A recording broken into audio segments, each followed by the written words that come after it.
Selamat siang pemirsa, masih bersama saya di sini Samuel dan saya Devin. Pada kesempatan ini kami bersama dengan Romo Ivan. Pada kesempatan ini saya akan berbincang sama Romo dan Devin. Baik Romo, tadi kami dengan Pak Ivan ya untuk berbincang tentang tema menjadi pribadi berbelas kasih. Jadi tanpa banyak lama-lama kita langsung terjun ya pertanyaannya. Untuk pertama, baik Romo, boleh dijelaskan bagaimana sih agar kita dapat menjadi pribadi yang berbelas kasih? Ya, baik David, itu pertanyaan yang bagus. Bagaimana menjadi pribadi yang berbelas kasih? Yang harus kita jawab ketika menjadi pribadi yang berbelas kasih adalah kita mengambil contoh belas kasih dari siapa? Yang pertama sekali adalah dari Tuhan sendiri. Jadi Tuhan itu adalah pribadi yang berbelas kasih luar biasa. Sebagai contoh nih, ini kalau diibaratkan jadi seperti matahari yang menyinari dunia.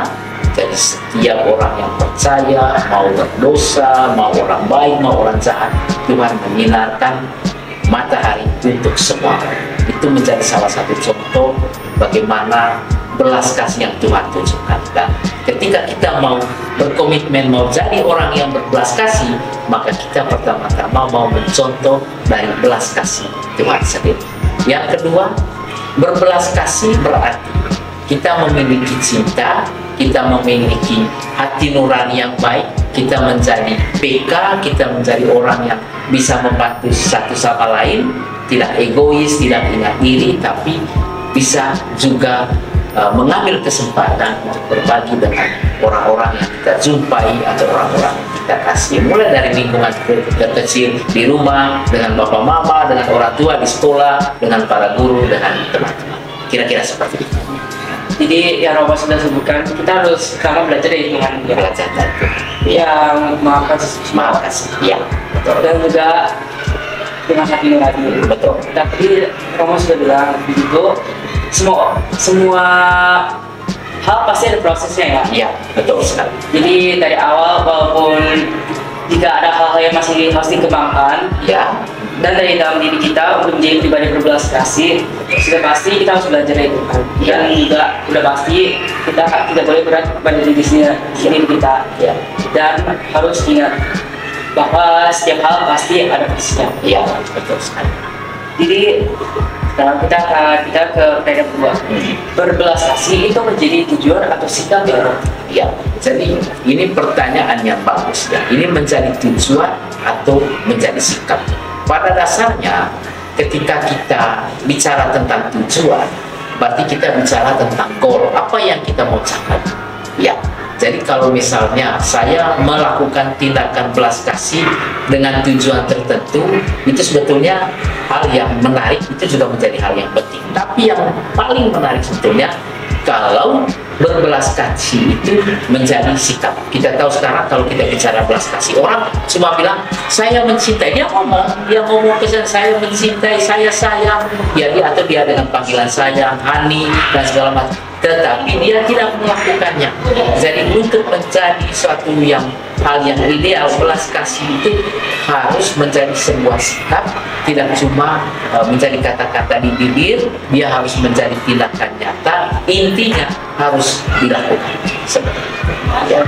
Jadi yang dari awal yang Bapak bilang, berbelas kasih jadi tujuan itu menarik. Ya. Tapi yang justru dicari adalah berbelas kasih Sebagai sebuah sikap.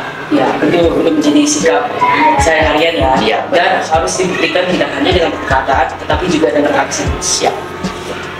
Sekarang akan terjun ke pertanyaan selanjutnya. Karakteristik hidup yang didasari pada belas kasih atau kuncinya apa ya? Baik, ini pertanyaan bagus. Karakter itu selalu dihubungkan dengan kata habit. Habit itu adalah kebiasaan. Jadi orang kalau melakukan sesuatu semakin sering, maka orang akan terbiasa untuk melakukan. Ya, jadi alam bisa karena biasa. Jadi orang melakukan sesuatu yang dibiasakan, maka itu akan menjadi bagian dari kehidupan. Jadi misalnya orang suka belajar, maka dia akan terus-menerus belajar dan dia akan sering belajar. Orang yang main game itu kenapa dia kemudian kecanduan dengan game? Karena dia selalu memainkan itu. Nah, karakter berbelas kasih itu hanya bisa menjadi bagian dari kehidupan kita kalau kita biasa untuk melakukan. Jadi kalau kita sering melakukannya setiap saat, maka kita terbiasa dengan belas kasih. Itulah yang disebut sebagai karakter belas kasih. Jadi ya, dari kita kecil Ya. dan dari sekarang kita harus membangun karakter kita pertama-tama itu dengan membangun kebiasaan. Dan dari sehari-hari itu kita akan mengembang belas kasih kita dan juga menjadi karakter yang lebih baik. Iya. Baik, semua bisa dilanjut. Terjun ke pertanyaan selanjutnya ya. Apa Bapak bisa jelaskan menjadi romo itu seperti apa sih? Oke, baik. Jadi pertama ini sebagai satu panggilan menjadi romo itu kan sebetulnya panggilan di dalam gereja itu sebagai satu panggilan khusus. Jadi panggilan untuk melayani, termasuk panggilan untuk berbelas kasih. Jadi mengambil bentuk yang berbeda. Jadi menjadi seorang pastor, menjadi seorang romo, dia tidak berkeluarga, dan kemudian dengan cara itu dia punya waktu yang lebih untuk melayani banyak orang dan terutama melakukan tindakan berbelas kasih di dalam pelayanan.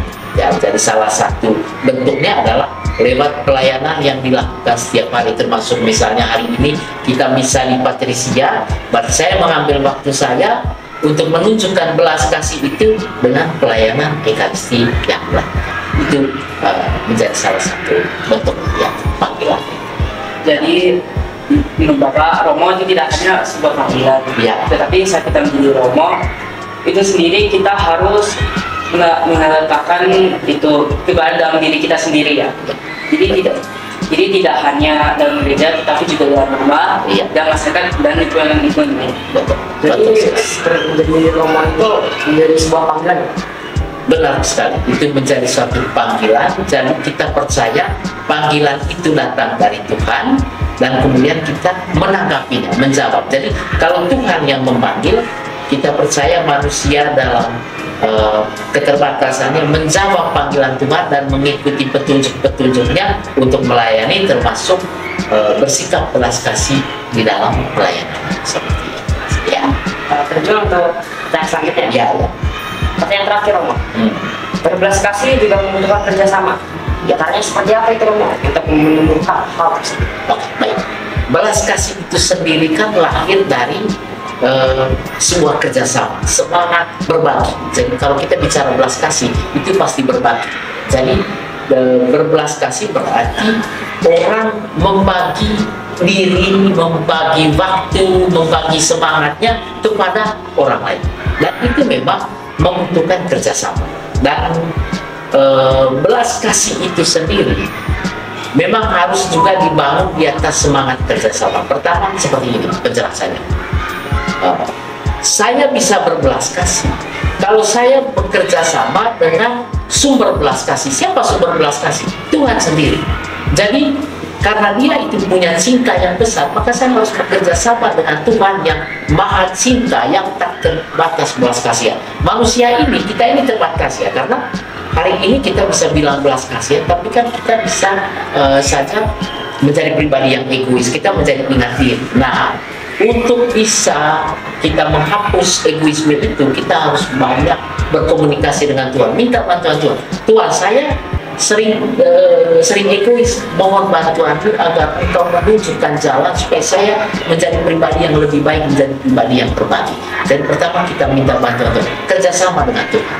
Dan kerjasama Tuhan dengan Tuhan itu kemudian kita nyatakan dalam kerjasama dengan sesama kita, orang-orang yang kita jumpai. Jadi Tuhan memancarkan semangat belas kasihnya, kita menerimanya dan kita membaginya dengan orang. Jadi seluruh spirit semangat belas kasih adalah semangat untuk bekerja sama dalam kata-kata, di dalam tindakan kita. Jadi saat kita kerjasama dengan orang lain, pasti ada orang-orang yang tidak kooperatif. Oke.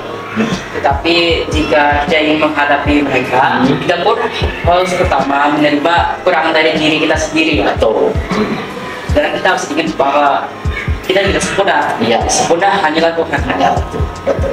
Dan saat kita ingin menghampiri orang itu yang tidak kooperatif, dan pertama-tama juga harus ingat Tuhan yang maha cinta dan juga yang maha pengampuni. Jadi dalam menghadapi orang lain, walaupun mereka orang yang egois, sombong, ataupun mereka baik hati, kita tetap harus sabar dan masih ingat pada tujuan kita. Jadi Pak, sebelum mau bekerja sama dengan orang lain, kita harus menerima Tuhan dan bekerja sama dengan Dia. Betul, betul sekali. Karena apa? Karena kita tidak boleh, misalnya nih, ada orang yang menolak kita, ada orang yang nggak mau kerjasama, ada orang yang nggak mau kooperatif. Jangan lihat sikapnya, kita lihat apa yang Tuhan tunjukkan. Karena apa? Karena apa yang kita lakukan bukan untuk mendapatkan penilaian dari orang yang tidak kooperatif, tetapi kita mau mendapatkan penilaian dari Tuhan. Biar Tuhan yang menilai, karena sepanjang kita punya niat baik, maka hal itu akan berkenan kepada Tuhan. Jadi kita harus tetap kooperatif, walaupun orang mungkin nggak kooperatif dengan kita. Kita tidak boleh melakukan hal yang baik kalau orang baik, semata karena orang baik. Jadi kalaupun orang itu jahat, kita tetap harus melakukan hal yang baik itu. Karena apa? Karena Tuhan yang melihat kita dan sumber belas kasih itu kita terima dari. Jadi kita itu hanya melakukan tugas kita yang diberikan oleh Tuhan. Oleh Tuhan. Ya. Jadi semua yang termasuk sikap dan perilaku orang lain itu hanya ada di tangan Tuhan. Betul, betul sekali. Ya. Baik, terima kasih kepada pemirsa. Saya Samuel Dan saya David. mohon untuk menutup diri dan terima kasih juga kepada Romo Ivan yang telah meluangkan waktunya untuk berbicara dan berbincang bersama kami. Terima kasih. Bye-bye. Ya.